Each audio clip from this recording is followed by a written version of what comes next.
हाय viewers, technical mind pro channel के साथ मैं हूं शाहिद सिद्दीक।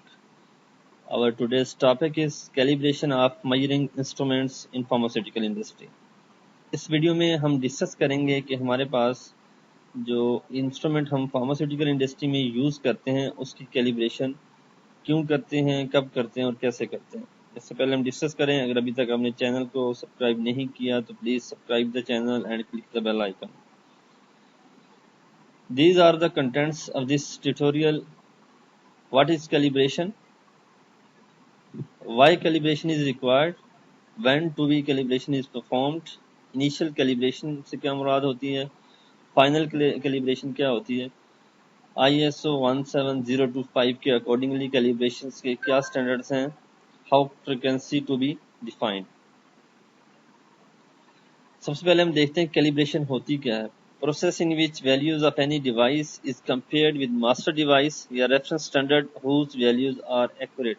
इसमें जो हमारे पास कोई भी इंस्ट्रूमेंट हम यूज कर रहे होते हैं उसके रिजल्ट्स को हम कंपेयर करते हैं किसी ऐसे डिवाइस के साथ, ऐसे मास्टर डिवाइस के साथ या रेफरेंस डिवाइस के साथ जिसकी वैल्यूज ऑलरेडी वेरीफाइड होती हैं, 100% एक्यूरेट होती हैं।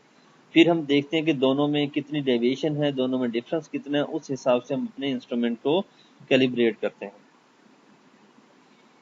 कैलिब्रेशन की हमें ज़रूरत क्यों महसूस आती है?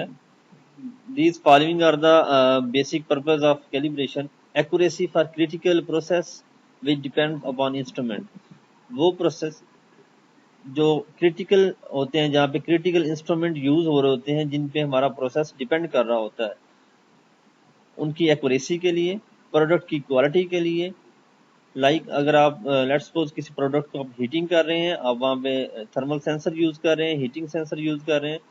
अगर आपका वो सेंसर सही नहीं है तो आप प्रोडक्ट की क्वालिटी डैमेज होगी।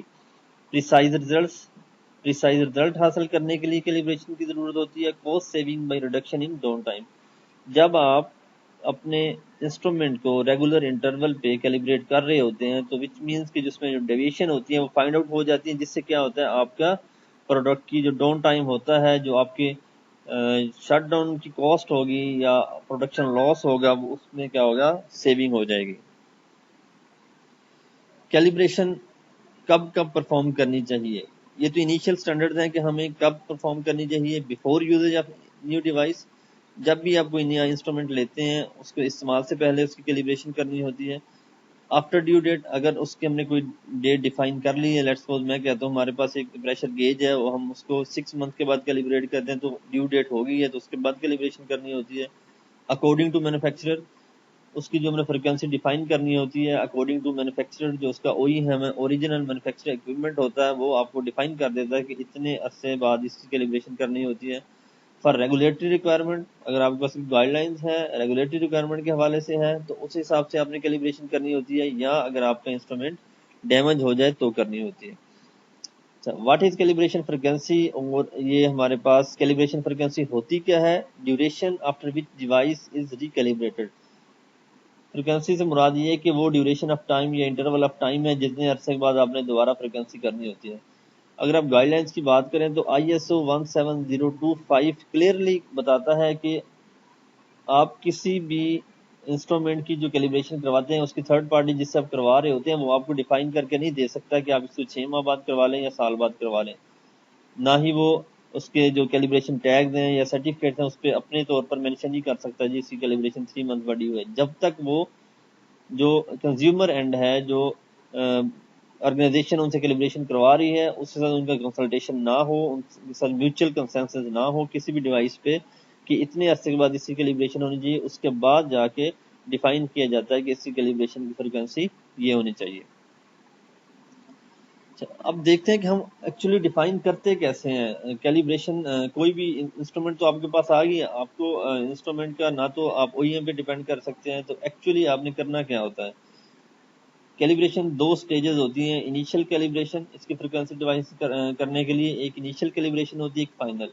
इनिशियली जब कोई इंस्ट्रूमेंट आपके पास आता है, कोई भी इक्विपमेंट, तो different farmers different practices use करती हैं। कुछ बाई एनुअल कर रही होती हैं, कुछ एनुअल, और कुछ 2 ईयर्स बाद भी कर रही होती हैं। ये बेसिकली डिपेंड कर रहा होता है कि आप का जो इंस्ट्रूमेंट है उसमें OEM ने आपको कितना अर्सा बताया है, दूसरा उसका यूजेज आप किसी क्रिटिकल एरिया में कर रहे होते हैं। لیکن اس کو ڈیفائن کرنے کے لیے جو بیسٹ پریکٹسز ہیں وہ ان بیسس پہ کرنا چاہیے.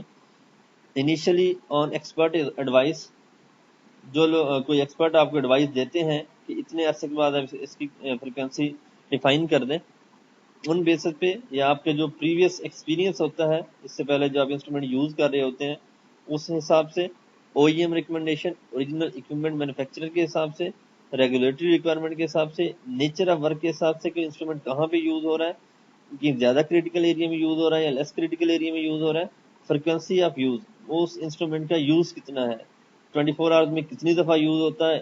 ایک انسٹرومنٹ 1 ٹائم یوز ہو رہا ہوگا 24 آورز میں، دوسرا 10 ٹائمز یوز ہو رہا ہوگا، تو دونوں کی فریکوینسی بھی ڈفرینٹ ہوگی. اب ہم دیکھتے ہیں کہ جو ہم فائنل فریکوینسی ڈیفائن کرتے ہیں وہ کرتے کیسے ہیں. جب آپ انیشیل کیلیبریشن کی فریکوینسی سیٹ کر لیتے ہیں اس حساب سے آپ اس کی کیلیبریشن کرتے ہیں 3 to 4 ٹائمز، تو آپ کے پاس ایک ٹرینڈ آ جاتا ہے. فار ایگزامپل آپ نے ایک پریشر گیج نیو لی، اس کی کیلیبریشن کی، اس کی آپ نے فریکوینسی ڈیفائن کر دی، ہم 6 منتھ بعد اس کو ریکیلیبریٹ کریں گے، اور آپ نے 3 سے 4 دفعہ اس کو ریکیلیبریٹ کیا، آپ کے پاس ایک ڈیٹا آ گیا کہ اگر ہم 6 منتھ کے بعد کر رہے ہیں تو کیا اس کے رزلٹ آؤٹ آف ٹرینڈ آ رہے ہیں، ہماری رینج سے باہر آ رہے ہیں، کیلیبریشن آؤٹ ہو رہی ہے یا ٹھیک جا رہی ہے. اس بیسس پہ پھر آپ ڈیفائن کرتے ہیں کہ کس انسٹرومنٹ کی ہم نے کتنی فریکوینسی رکھنی ہوتی ہے، جو بیسیکلی آپ کے انیشیل ریزلٹ پہ ڈیپینڈ کرتی ہے. نمبر 2 پہ پھر آپ سیف سائڈ پہ دیکھتے ہیں کہ جو آپ زیادہ کریٹیکل ایریا میں یوز کر رہے ہوتے ہیں اس کے فریکوینسی ڈیوریشن کم سے کم رکھتے ہیں، کیونکہ most pharmaceutical industries calibration third party سے کروا رہی ہوتی ہیں، سرٹیفکیشن بھی چاہیے ہوتی ہے، تو انہیں کاسٹ بھی پڑ رہی ہوتی ہے. کوشش یہ ہوتی ہے کہ اس کو ہم کم سے کم کر لیں. کم ہم کس صورت میں کر سکتے ہیں؟ جب آپ کے ریزلٹس جو آپ نے ڈیفائن فریکوینسی ہے اس میں بالکل صحیح آ رہے ہیں، تو آپ اس کی فریکوینسی جو ہے اس کو تھوڑا انکریز کر سکتے ہیں تاکہ آپ کی کاسٹ سیونگ ہو سکے. لیکن کچھ ٹائم آپ کو فریکوینسی جو ہے وہ کم بھی کرنی پڑتی ہے، گو کہ آپ کی جو تھرڈ پارٹی کی چارجز ہیں وہ بڑھ جائیں گے، بٹ اگر آپ کی ٹرینڈ جو ہے ڈیفائن فریکوینسی میں آؤٹ جا رہے ہیں، آپ کی ریکیلیبریشن کی ضرورت پڑ رہی ہے 6 ماہ بعد، تب تک آپ کی جو ویلیوز ہیں کیلیبریشن کی آؤٹ ہو جاتی ہے، تو اس کا مطلب آپ کو فریکوینسی اور کم کرنی پڑے گی. یا نمبر 2 پہ آپ کے پروڈکٹ کی کوالٹی پہ افیکٹ آ رہا ہے، تب بھی آپ کو جو فریکوینسی ہے وہ کم کرنی پڑ سکتی ہے.